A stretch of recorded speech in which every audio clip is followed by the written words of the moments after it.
ಎಲ್ಲರಿಗೂ praise the lord. ಬೈಬಲಲ್ಲಿ ಒಂದು ವಾಕ್ಯ ಇದೆ, ನಿನ್ನನ್ನು ಹಿಂಸೆ ಪಡಿಸೋರಿಗೋಸ್ಕರ ನೀವು ಪ್ರಾರ್ಥಿಸಿರಿ ಎಂಬುದಾಗಿ. ಹೌದು, ನಮ್ಮ ಸ್ಕೂಲಲ್ಲಿ, ಕಾಲೇಜಲ್ಲಿ, ಮನೆಯಲ್ಲಿ, ನಮ್ಮ ವಾತಾವರಣದಲ್ಲಿ, ಅಕ್ಕಪಕ್ಕದಲ್ಲಿ ನಮಗೆ ಕೆಲವರು ಇರ್ತಾರೆ, ನಮಗೆ ಹಿಂಸೆ ಕೊಡೋರು, ನಮಗೆ ಬೈಯೋರು, ಸುಮ್ಮನೆ ನಮ್ಮ ಬಗ್ಗೆ ಮಾತಾಡೋರು, ಗಾಸಿಪ್ ಮಾತಾಡೋದು, ನಾವು ಏನು ಮಾಡಿಲ್ಲ ಅಂದರೂ ನಮ್ಮ ಬಗ್ಗೆ ಸುಮ್ಮನೆ ಹಬ್ಸೋರು ತುಂಬ ಜನ ಸಿಗ್ತಾರೆ ನಮ್ಮ ಲೈಫಲ್ಲಿ. ಅವರಿಂದ ನಮ್ಗೆ ಎಷ್ಟು ಹಿಂಸೆ ಆಗ್ತಿರುತ್ತೆ. ಅವ್ರ ಜೊತೆ ಜಗಳ ಆಡೋಕ್ಕೂ ಕೆಲವೊಮ್ಮೆ ಆಗೋದಿಲ್ಲ. ಅವ್ರು ತುಂಬ ನಮಗಿಂತ ಜೋರು ಇರ್ತಾರೆ. ಸೊ ಅಂಥವ್ರ ಮುಂದೆ ನಾವು ನಿಲ್ಲಕ್ಕಾಗಲ್ಲ.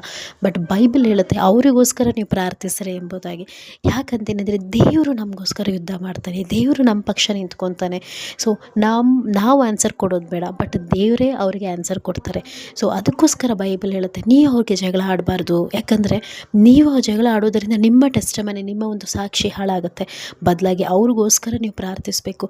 ಏನೇ ವಿಷಯ ಇರಲಿ, ಚಿಕ್ಕ ಪುಟ್ಟ ವಿಷಯ ಇರಲಿ, ನೀವು ಯಾವತ್ತೂ ದೇವರಲ್ಲಿ ಅದನ್ನು ಇಡಬೇಕು. ಅದು ಬಿಟ್ಟು ನೀವು ಅವರಿಗೆ ಏನು ನೀವು ಫೇಸ್ ಮಾಡಲಿಕ್ಕಾಗೋದಿಲ್ಲ. ಅದಕ್ಕಾಗಿ ನಾವು ಏನೇ ಇದ್ದರೂ, ದೇವರೇ ನನಗೆ ಈ ಪ್ರಾಬ್ಲಮ್ ಆಗ್ತಾಯಿದೆ, ಇವರಿಂದ ನನಗೆ ಈ ತೊಂದರೆ ಆಗ್ತಾಯಿದೆ, ನನಗೆ ಇದರಿಂದ ನಾನು ಹೆಂಗೆ ಹೊರಗೆ ಬರಲಿ, ಅವರಿಂದ ನಾನು ಸೈಡಿಗೆ ಬರಲಿ, ಅವರು ನನ್ನ ಜೀವಿತದಿಂದ ಯಾವಾಗ ಹೋಗ್ತಾರೆ, ಈ ರೀತಿ. ಮತ್ತು ಅವ್ರಿಗೋಸ್ಕರ ನೀವು ಪ್ರಾರ್ಥಿಸುವಾಗ ದೇವರು ಅವರ ಮನಸ್ಸು, ಹೃದಯನ ಬದಲು ಮಾಡ್ತಾನೆ. ಯಾಕೆಂದರೆ ಬೈಬಲ್ ಹೇಳ್ತದೆ, ಒಬ್ಬ ನಡತೆಯನ್ನು ದೇವರು ಮೆಚ್ಚಿಸಿದ್ರೆ ಅವನ ಶತ್ರುಗಳು ಕೂಡ ಮಿತ್ರರಾಗ್ತಾರೆ.